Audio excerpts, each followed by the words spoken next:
अस्सलाम वालेकुम नाज़रीन ग्रामी। आज की इस इंटरेस्टिंग वीडियो में ओवैसी जी और इसके साथ 3-4 लोग और पूरी दुनिया के विजिट पर थे। कुछ ममालिक का और मोदी जी की तरफ से भेजा गया था और इस वक्त इंडिया में जगह बनाने के लिए लाजमन लाजमन लाजमन ऐसा करना भी पड़ रहा है कि हाँ, हम विक्टिम हैं और पाकिस्तान ने हम पे हमला किया है और पहलगाम हमले के जो कातिल हैं आज तक उसका जवाब तो दे नहीं सका मोदी। तो अब यहाँ पर इंटरव्यू में ऐसी अजीब अजीब पेचीदा बातें आ गई हैं जो आपको सुन के हैरानी होगी। लेटेस्ट है, वीडियो को लाइक करें, चैनल को सब्सक्राइब करें, वीडियो को व्हाट्सएप पे ज़रूर शेयर करें, कमेंट करके बताएं वीडियो कैसी लगी। जाहिर है हमारी देश के कॉन्स्टिट्यूशन के लिहाज से मिलिट्री कोई डिसीजन नहीं ले सकती जब तक देश की सरकार डिसीजन ना ले। तो उन्होंने जाहिर है प्रधानमंत्री से कंसर्न मांगा होगा, इजाज़त मांगी होगी, हमने इजाज़त दी। मेरी शिकायत यह है कि बजाय ट्रम्प से सुनने के हम अपने देश के प्रधानमंत्री से या पॉलिटिकल लीडरशिप से सुनते कि सजेशन हो चुका है, हम फायरिंग नहीं करेंगे। वो हमने नहीं सुना। भाई आपके टीवी 9 ने क्या कैरी किया, ब्रेकिंग न्यूज़, ट्रम्प ने ट्वीट कर दिया है। आपने, मैं देख रहा था, वो मुझे तकलीफ है। भाई ट्रम्प कौन होता है? भाई हम बीजेपी के खिलाफ थे और हमेशा रहेंगे, मगर प्रधानमंत्री तो देश का है, तो उनको बोलना चाहिए था या फिर रक्षा मंत्री को बोलते। मगर वो हमको, दुनिया को और भारत को मालूम हो रहा है कि भाई रुक गया है सब चीज़। तो वो बात गलत है, वो बात नहीं होनी चाहिए थी। वो पॉलिटिकल लीडरशिप को देखिए, अगर आप सरकार में है ना तो उसमें इकबाल भी होना चाहिए, और इकबाल ये कहता है कि रुतबा बोलिए, जिम्मेदारी के आप ऐलान करते। ठीक है, हम पाकिस्तान से ये नहीं चाह रहे थे कि आप जाकर पाकिस्तान के अवाम को तकलीफ हो। हम गए 9 टेररिस्ट ऑर्गेनाइजेशन जिसको यूनाइटेड नेशन ने बैन किया, प्रोस्क्राइब ऑर्गेनाइजेशन को, वहाँ पे उनके हेडक्वार्टर्स पे हमने हमला किया। फिर पाकिस्तान ने हिमाकत की तो फिर हमने दोबारा अपना हिफाजत के इक़दाम किए। तो ये अगर होता, अच्छा होता कि देश के प्रधानमंत्री या उनकी पॉलिटिकल लीडरशिप इस बात को बोलती कि ये हुआ है पाकिस्तान के डीजीएमओ की बात करने के बाद। मगर अमेरिका के प्रेसिडेंट जो दुनिया के बड़े चौधरी बन चुके हैं, तो अब वो उन्होंने कर दिया, तो मुझे उस बात की शिकायत है। ठीक है, आप सबको बता दूं, जिस दिन ये अटैक हुआ, जब भारत ने ऑपरेशन सिंदूर किया, तो ओवैसी जी हमारे साथ ही श्रीनगर में थे और फिर वापस लौटे। अगले दिन उन्होंने ऑल पार्टी मीटिंग अटेंड की। खैर, अब क्या, वो सब एक बड़ा पुराना मसला है। पाकिस्तान एक बेहद प्रोपेगेंडिस्ट नेशन है जब आतंकवाद का मसला आता है। मैं आपसे सिर्फ ये जानना चाहता हूँ, असहमति की बात आपने कही, कि शिकायत की बात आपने कही कि हमें डोनाल्ड ट्रंप से क्यों पता चला, हमें इंडियन एस्टैब्लिशमेंट से क्यों नहीं पता चला। मुझे नहीं मालूम कि ये बातें आपने वहाँ चर्चा की या नहीं की। मैं सिर्फ ये जानना चाहता हूँ कि आपका अपना आकलन क्या है। क्या आप इस डेलीगेशन के जरिए जहाँ भी गए प्रोपेगेंडिस्ट पाकिस्तान को हरा पाए? जंग की बात नहीं कर रहा हूँ, प्रोपेगेंडिस्ट पाकिस्तान जो विक्टिम कार्ड खेलता है और लगातार ये स्टैंस बनाकर चलता है कि भारत में मुसलमानों को दबाया जाता है। ये पाकिस्तान की, देखिए, पाकिस्तान बहुत पुरानी है। पाकिस्तान जो कार्ड इस्तेमाल करता है कि वो एक मुस्लिम देश है और भारत एक मुस्लिम देश नहीं है, तो वो झूठ है, इसलिए कि ये देश का कोई मजहब ही नहीं है। ये देश का कोई मजहब ही नहीं है। नहीं, वो झूठ है। मुस्लिम के तौर पर नहीं, हम बोले हैं बात को जी। ये देश का कोई मजहब नहीं है। ये देश हर खुदा को मानने वाले को, अल्लाह को मानने वाले को मानता भी है, जो नहीं मानता उसको ही मानता है। तो ये कॉन्स्टिट्यूशन रिलीजियस न्यूट्रल है। संविधान में तो सब रिलीजन को, बल्कि माइनॉरिटीज़ को, उसमें चैप्टर 3 में तो आर्टिकल 29-30 का जिक्र है। दूसरी बात यह कि पाकिस्तान का प्रोपेगेंडा झूठा इसलिए है, जैसा आपने कहा, क्योंकि बलूचियों पर आप उनको मारते हैं, वो मुसलमान हैं। वो आप ईरानियन बॉर्डर पोस्ट पर आप हमला करते हैं, वो मुसलमान हैं। फिर आप तालिबान से वो जो डुरांड लाइन पर झगड़ा चल रहा है, वो भी मुसलमान है। तो ये पाकिस्तान का जो प्रोपेगेंडा है वो यही है, तो उसको तो जानते हैं लोग कि पाकिस्तान का प्रोपेगेंडा है जो सच्चाई पर मुबन्नी नहीं है। और दूसरा उनका सबसे बड़ा झूठा प्रोपेगेंडा तो आसिम मुनीर ने एक्सपोज कर दिया। सही बात। तो सर मेरा आसिम मुनीर ने जो पेंटिंग अपने प्राइम मिनिस्टर को दी, शहबाज शरीफ ने, शहबाज शरीफ को दी, वो बेचारे, वो तो एक कई साल पुरानी चाइनीज मिलिट्री ड्रिल की फोटो थी। उन्होंने देखिए, इनकी झूठ को साबित करना बहुत आसान है। और हम उनको बताए कि सरकार बीजेपी की नहीं थी जब डॉक्टर मनमोहन सिंह की थी। 26/11 हुआ तो कई, हम ये 4 कंट्रीज में गए तो कई कंट्रीज हमसे कहा बातचीत क्यों नहीं करते उनसे आप। हमने कहा कि हम बातचीत किए, हमको हासिल क्या हुआ। 26/11 हुआ तो हमारे इन्वेस्टिगेटर्स पाकिस्तान गए, हमने उन आतंकवादियों को जो मारा गया था और एक जिंदा आतंकवादी को हमने पकड़ा था, उसके DNA सैंपल्स हमने दिए, उसका एड्रेस दिया।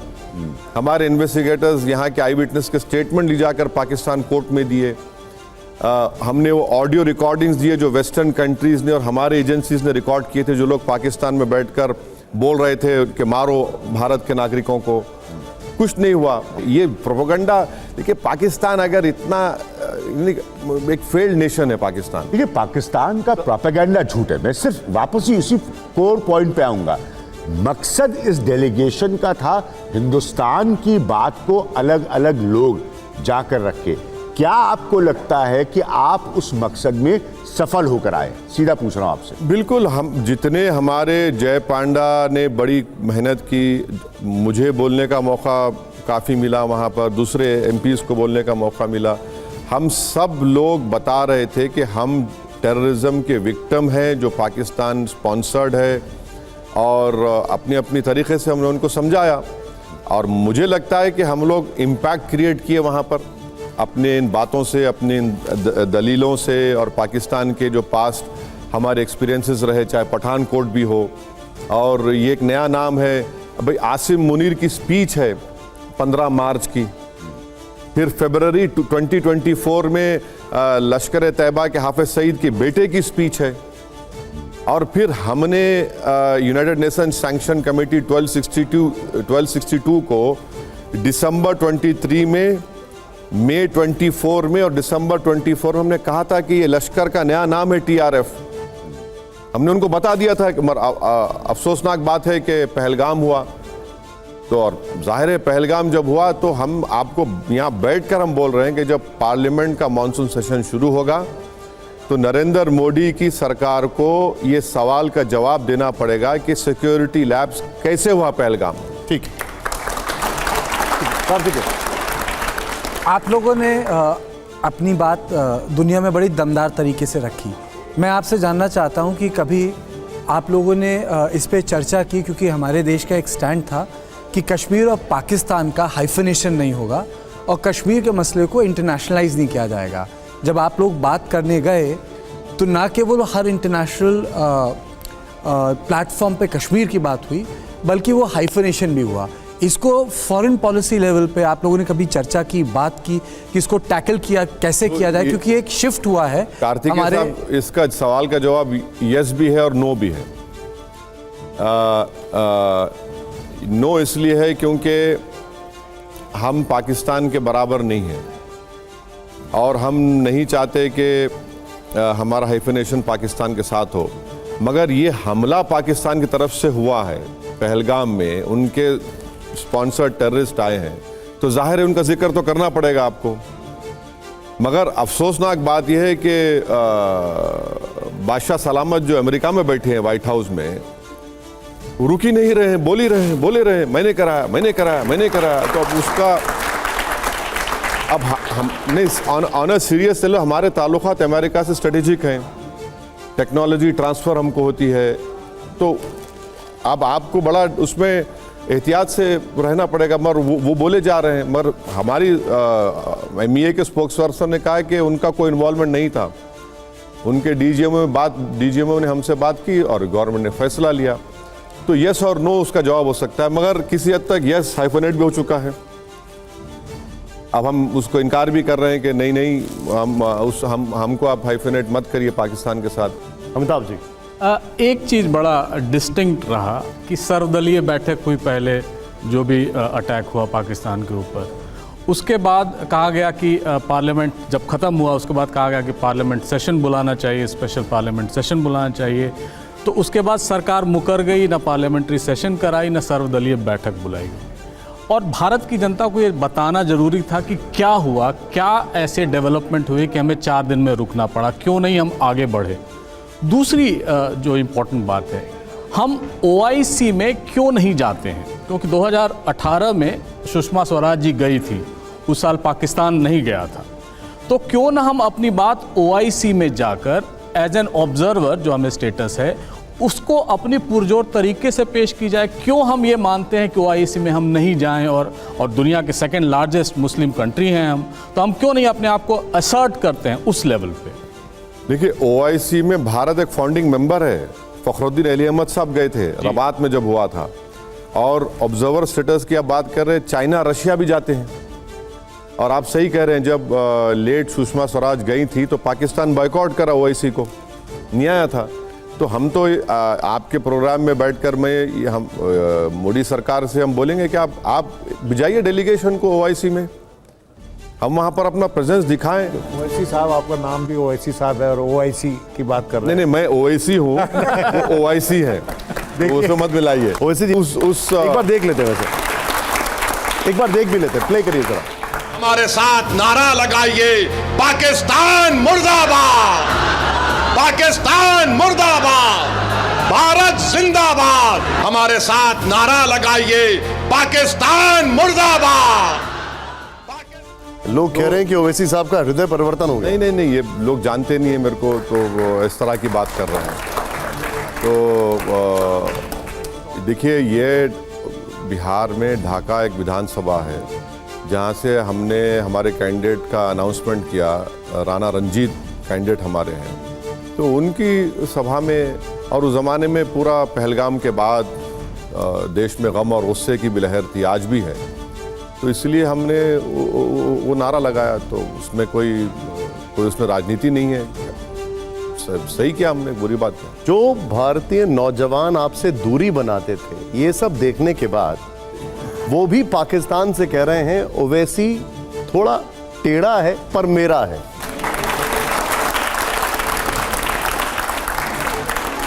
नहीं, देखिए, अगर उनको टेढ़ा है लगता हूँ मैं, तो टेढ़ा हूँ, तो मैं सीधा होने की कोशिश नहीं करूँगा।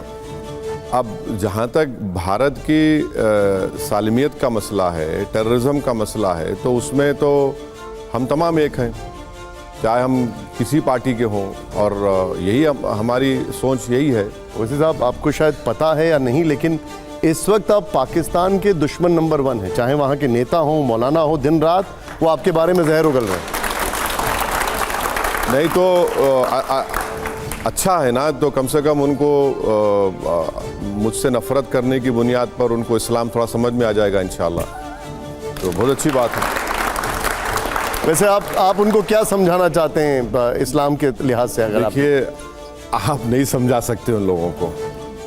जो पाकिस्तान की मिलिट्री है, जो उनका डीप स्टेट है, जो उनका ISI है, आप जितना भी करना है कर लीजिए, वो हमेशा भारत को तकलीफ पहुंचाने के मंसूबे बनाएंगे। ये बात दिमाग में हमको रखनी चाहिए।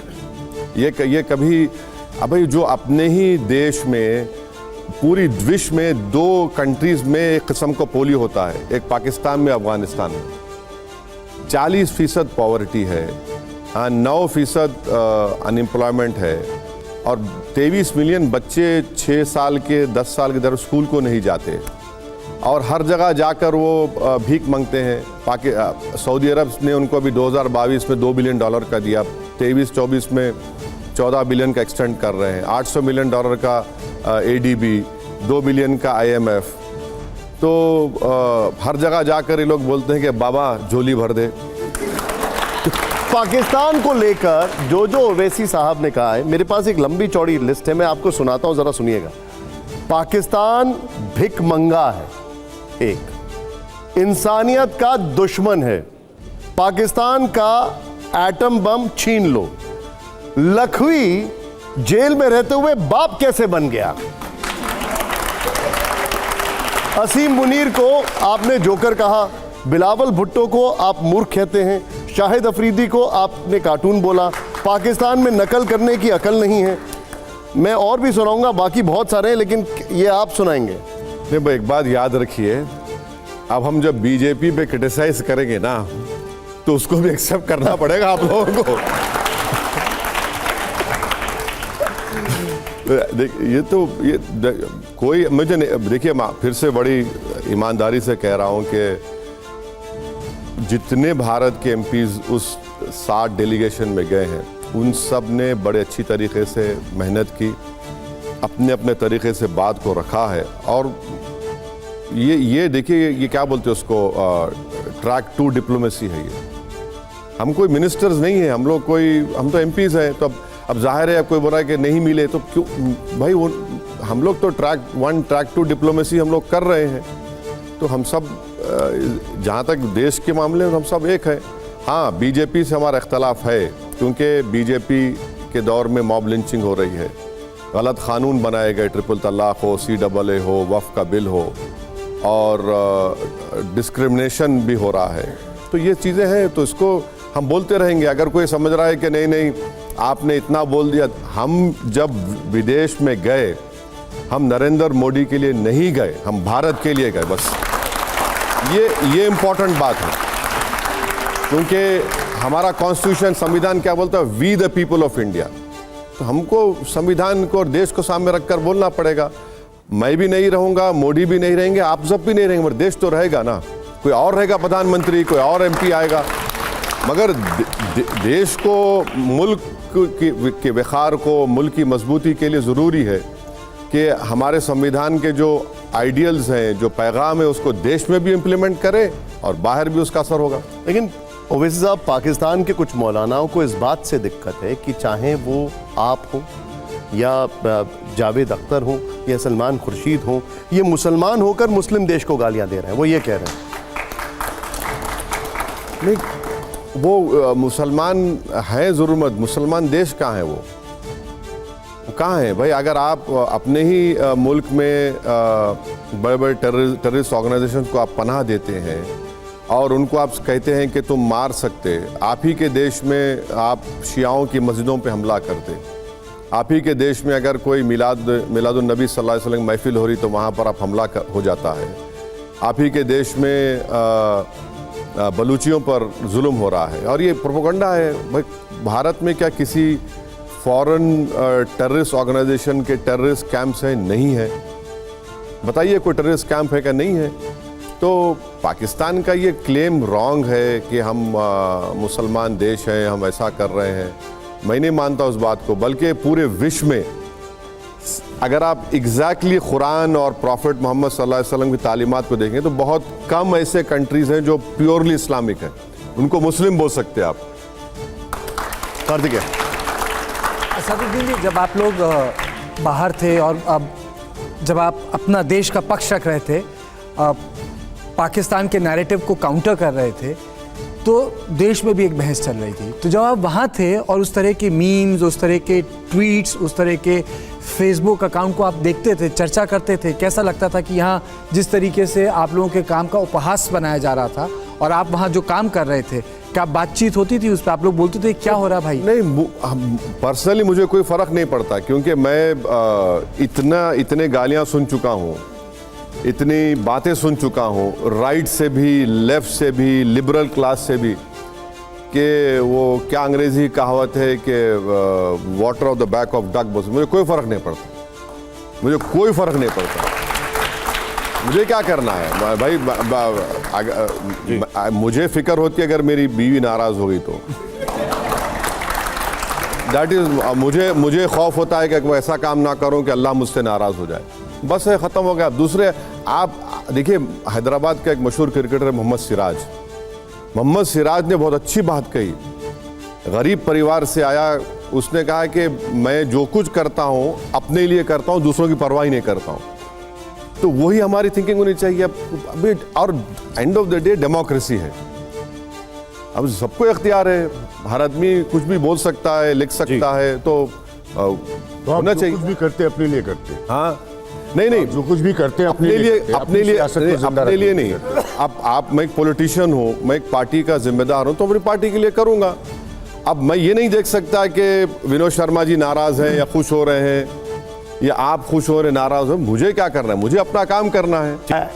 नहीं, वो वैसे साहब आप इस मुगालते में मत रहे कि आपको हमने मौलाना साहब से कंपेयर किया। नहीं, मैं बिल्कुल नहीं हूँ। कॉन्टेक्स्ट नहीं, नहीं, कॉन्टेक्स्ट था। नहीं सर, मैं बिल्कुल नहीं हूँ। मैं अपनी हैसियत को जानता हूँ और मुझे कोई शर्मिंदगी नहीं है इस बात का इकरार करने में कि सिर्फ मौलाना आज़ाद नहीं बल्कि जौहर बरदरान हो, अल्लामा फजल खैराबादी हो, ये हमारे तमाम मुजाहिदीन आज़ादी रहे हैं। और फिर उसके बाद जितने बड़े बड़े मुसलमान एमपीज़ भी रहे हैं, मैं इनके पैरों की धूल भी नहीं हूँ। कभी भी मैंने ये इस नज़र से नहीं देखा। आप और बनात वाला साहब, हम पार्लियामेंट देखते रहे हैं। हाँ, आप लोगों की तकरीरें जो होती थी उसमें कहीं एक गलती कोई नहीं निकाल सकता था, जहाँ तक अपने मुल्क से मोहब्बत की बात थी। हम इसलिए आपको बोल रहे थे कि आप नेशनलिस्ट मुस्लिम हैं, क्योंकि मुस्लिम लीग मैं डिसएग्री करता हूँ। मैं इंडियन नेशनलिज्म को मानने वाला हूँ। हाँ, वही। हाँ, नेशनलिस्ट मुस्लिम कैसा होगा फिर? नहीं, नहीं। इंडियन नेशनलिज्म को मानने वाला हूँ तो सब हो गया। नहीं, नेशनलिस्ट इंडियन मुस्लिम। मैं रिफ्रेश कर देता हूँ। आप नेशनलिस्ट इंडियन मुस्लिम हैं आप जी। और मैं ये कहना चाहता हूँ कि चूंकि आपने जो पोजीशन ली, तो पाकिस्तान को इससे बहुत तिल मिलाया होगा कि ये तो हमारी तरफ होना चाहिए और ये हमारे खिलाफ बोल रहा है। जिस तरह से मुस्लिम लीग सोचती थी कि मौलाना साहब तो हमारे पाले में होने चाहिए, हमारे खिलाफ बोल रहे हैं। ये आवाज़ जो आपकी बुलंद इसलिए हुई कि आप they perceived you as one amongst them and you turned out to be one amongst India. अब विनोद शर्मा साहब, मैं बड़ी एहतियात से नहीं बल्कि बेबाक से कह रहा हूँ कि हमको पाकिस्तान से क्या मतलब रहा। हमको क्या मतलब रहा पाकिस्तान से? हम 1947 में हमारे बुजुर्गों ने फैसला ले लिया। हम उस टू नेशन थियोरी को हमने रिजेक्ट किया। हमने जिन्ना को अपना लीडर माना नहीं। और ये बात इन नौजवानों को समझाने की ज़रूरत है। आप बुजुर्ग एग्री करेंगे कि जिन्ना को जिन्होंने वोट डाला था ना, उस ज़माने में हर यूनिवर्सल सफरेज नहीं था। नहीं था। हर हिंदू मुसलमान वोट नहीं डाल सकता था। सिर्फ वही वोट डाल सकते थे जो इनकम टैक्स देते थे या नवाब थे या जागीरदार थे। तो उन्होंने वोट डाला जिन्ना को, जो आम मुसलमान थे हमारे बुजुर्गों की तरह, उन्होंने तो कभी एक्सेप्ट ही नहीं किया, उसको माना ही नहीं। तो अब उसमें हमको क्या करना है? ओवैसी साहब, पाकिस्तान की हम जिक्र कर रहे हैं तो एक और चीज़ बड़ी जो हमने ऑब्जर्व की, उनकी जो मिसाइलों के नाम हैं वो उनकी फितरत बताती है। एक छोटी सी लिस्ट है, मैं आपको बताता हूँ। बाबर, गौरी, गजनवी, तैमूर, अब्दाली, ये वो आक्रांता हैं जिन्होंने उस ज़मीन को लूटा जहां आज पाकिस्तान बसा है, और वहां का मुसलमान उन्हें अपना हीरो मानता है। तो नाम कुछ भी रख लो आप, असल आपका नाम रखने से क्या हुआ? क्या आपने पाकिस्तान में गरीबी का खात्मा कर दिया? कितने लोगों का आपने सतह गुर्बत से निकाला? ये पाकिस्तान नहीं बता रहे हैं कि इंडस वाटर ट्रीटी पे चीख मार रहे हैं, मगर पानी के झगड़े होते, गोलियां चलती हैं सिंध और पंजाबियों में वो उसको सॉल्व नहीं कर पाए। मेरा सवाल ये इसलिए है, नहीं, मैं एग्री कर रहा हूँ उस बात को, मगर इंटरनली उनमें इतने स्ट्रॉन्ग डिफरेंसेस हैं और वो ये समझते हैं कि भारत का नाम लेने से इनका जो सोसाइटी इतनी फ्रैक्चर्ड हो चुकी है और वो इस तरह समझते हैं। मगर मुझे लगता है कि आइंदा और उनमें इख्तलाफात बढ़ेंगे। कोई अपने इलेक्टेड प्राइम मिनिस्टर को जेल में डालता है? जी जनाब वाला, मैं ओवैसी जी से एज ए मुस्लिम मैं जो दरख्वास्त करूँगा, ये इनकी मजबूरी है कि वहाँ बैठ के एक तरफा बात कर रहे हैं। देखें, कुरान पाक में है इन्नमल मुमिनूना इख्वा, के तमाम मुसलमान भाई भाई हैं। अच्छा, एक बार वसम्माकुमुल मुस्लिमीन, तुम सारे मुसलमान हो। हज़रत मोहम्मद सल्लल्लाहु अलैहि वसल्लम ने इरशाद फरमाया कि सारे मुसलमान एक जिस्म की तरह हैं। जैसे जिस्म की एक उंगली में अगर तकलीफ़ हो या एक हिस्से में तकलीफ़ हो तो पूरे जिस्म में तकलीफ़ होती है, तो ऐसे होना चाहिए। आप वहाँ पर दो बातें कर सकते हैं कि एज ए नेशनल इंडियन मुस्लिम मेरा ये मौक़िफ़ है, एज ए मुस्लिम के पाकिस्तानी या ईरानियन या अफ़गानिस्तानी लोग ये सारे के सारे मुस्लिम हैं, तो हम उस हिसाब से भाई हैं, इसमें कोई शक नहीं है। लेकिन भाई जब भाई मुकाबले में होगा तो हम मुकाबला करेंगे। इसलिए इस्लाम जो पैगाम देता है वो सुन लें। इस्लाम अमन का दीन है, मुसलमान को मुसलमान से जुदा मत करो।